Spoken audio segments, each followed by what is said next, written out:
All right, let's dive right in. Today, we're breaking down one of modern football's most sophisticated and, let's be honest, most fascinating tactical systems, the box midfield. It's a setup that's all about control, fluidity, and just completely overwhelming the most important area of the pitch. So what are we actually talking about here? Well, you can picture it literally, a box, or a rectangle, made up of 4 midfielders right in the heart of the action. You've got 2 sitting a bit deeper and 2 positioned higher up. The entire goal, the whole reason for doing this, is to achieve total dominance in the center. It's about having more bodies where it counts, which lets a team control the ball and dictate the pace of the entire game. Now, what's really cool about the box midfield is just how flexible it is. It's not one single rigid formation. You see it in the classic 1-4-2-2-2, which gives you that perfect symmetrical box. It also pops up in a 1-3-4-3, but in that setup, the wingbacks have an even bigger job to do. But you know the real genius of it is its ability to just appear out of nowhere.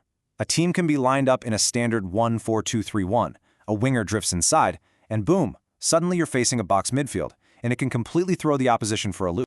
Okay, so how does this whole thing actually work on the pitch? Well, the success of the box midfield isn't just about the shape itself. It's about 4 very distinct roles working in perfect harmony, kind of like the gears in a really complex machine. Let's break down each one. Everything, and I mean everything, is built on a solid base.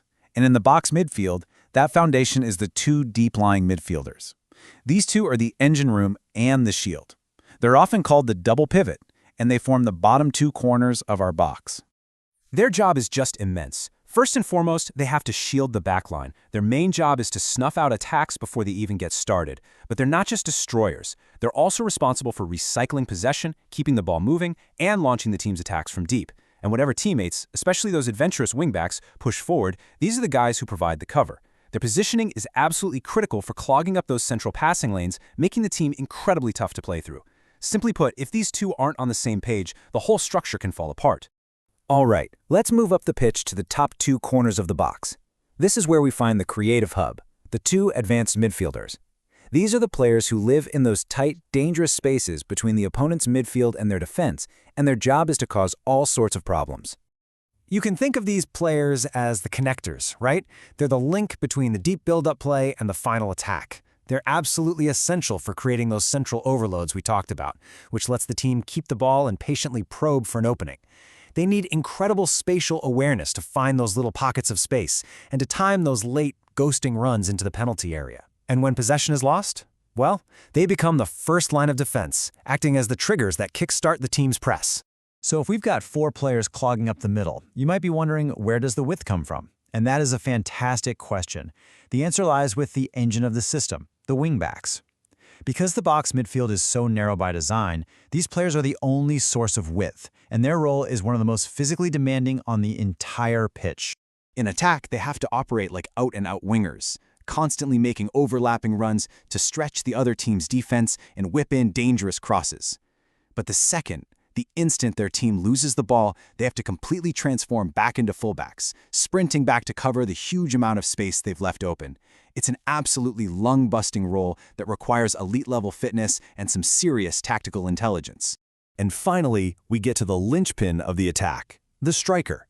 Now in this system, the striker isn't just a goal poacher hanging around the box. No, their role is way more dynamic, and it's crucial for connecting the entire attacking structure. They often drop deep, becoming almost another midfielder, linking everything together. This creates a fantastic dilemma for defenders. Imagine you're a center back. Does you follow the striker when they drop deep, leaving a massive hole behind you for the advanced midfielders to run into? Or do you hold your position and let the striker receive the ball with time and space to turn? The striker can play as a false 9 one moment and a target player the next.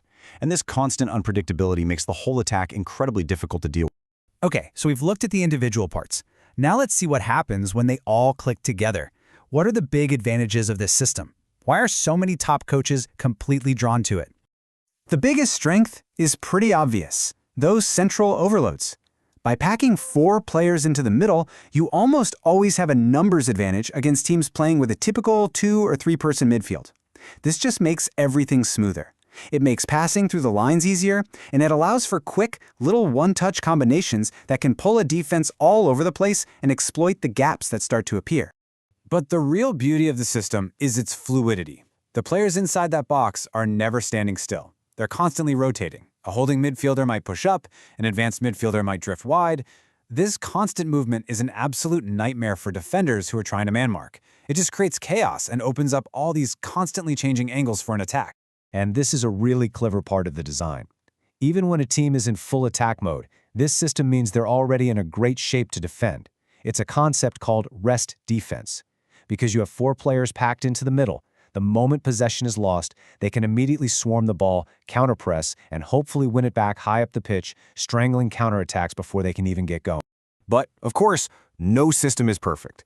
The box midfield has some pretty clear weaknesses, and a smart opponent with the right players can absolutely exploit them. So let's flip the coin and look at where this system is most vulnerable.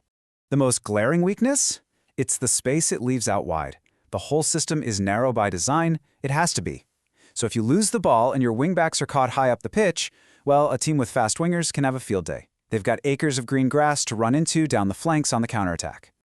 And that leads us directly to the next problem, an extreme reliance on those wingbacks. Like we said, they're basically doing the job of 2 players at once. If your wingbacks aren't truly elite, both athletically and tactically, the entire structure just starts to crumble. There's no backup plan for providing width if they can't handle that massive workload. This is definitely not a plug-and-play system. It demands huge tactical intelligence and coordination from every single player on the field. Everyone has to understand their roles, their triggers, their rotations perfectly. If one player is out of position, it doesn't just create a small problem, it can break the entire chain, leading to massive gaps all over the pitch. And here's the great irony. A system designed to totally control the game with possession can really struggle against teams that have zero interest in having the ball. If an opponent just sits back in a deep, compact defensive shape, what we call a low block, the box midfield's lack of natural width makes it very hard to stretch them out and create space. It can lead to a lot of pointless possession, just passing the ball in front of a defensive wall without ever finding a way through. So, when you boil it all down, what is the box midfield? Is it a master key, the ultimate tactical tool for achieving total control and unlocking any defense? Or is it more of a fragile lock? A complex, delicate system that's always just one speedy winger away from being completely broken. The truth, as it so often is probably somewhere in the middle. But it's that delicate balance, that tension between power and vulnerability that makes it one of the most compelling tactical ideas in modern football.